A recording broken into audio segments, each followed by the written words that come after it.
Hello friends, I am Dr. Kuldeep Mohadikar.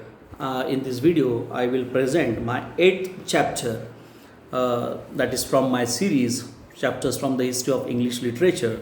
The title of my chapter is Periodical Essays or the Popularity of Periodical Essays in 18th Century. The English prose style that acquired a general utility and permanence in the Restoration period prepared the way for the 18th century prose. Prose writers like Swift, Defoe, Addison, and Steele who brought it to perfection.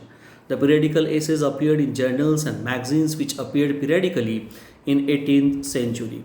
Its aim was social reformation, entertainment, and instructions. It conformed to the neoclassical ideal which placed a reward or a premium on its duty to inform the mind and delight the heart of the reading public. The periodical essays reflect the social, political, and literary picture of the 18th century.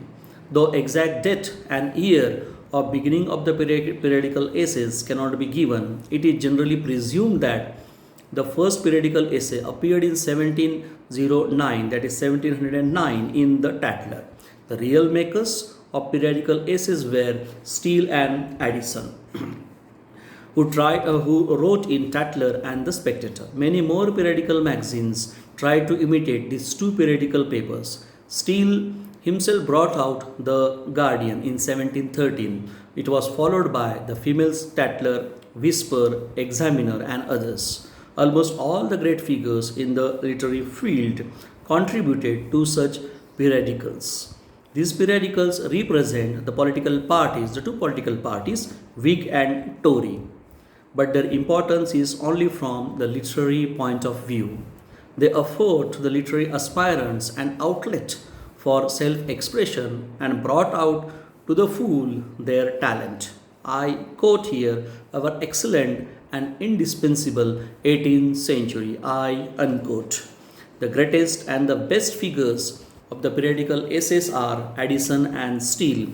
Swift also contributed some of his fine essays like Meditation upon a Broomstick through the medium of periodical papers.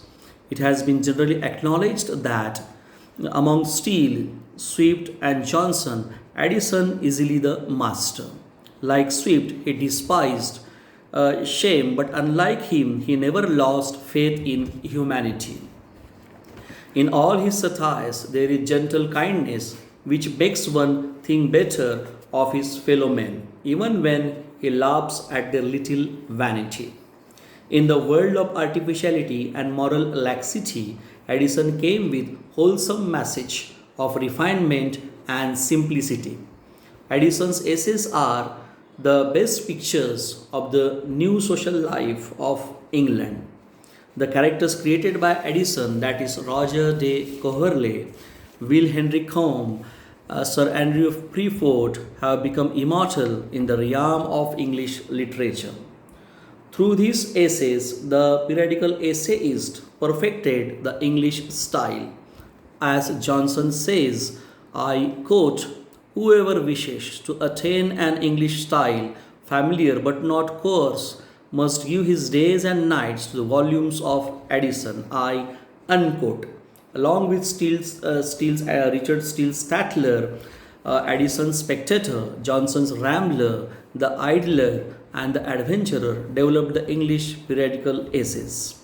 Oliver Goldsmith started his literary career as a periodical essayist with his contribution to B.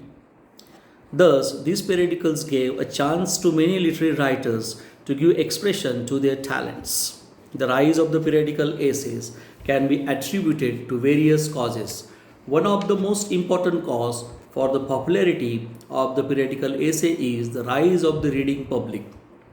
Growth in number of educated women and the rise of two political parties, Whig and Tory, that needed their political mouthpieces.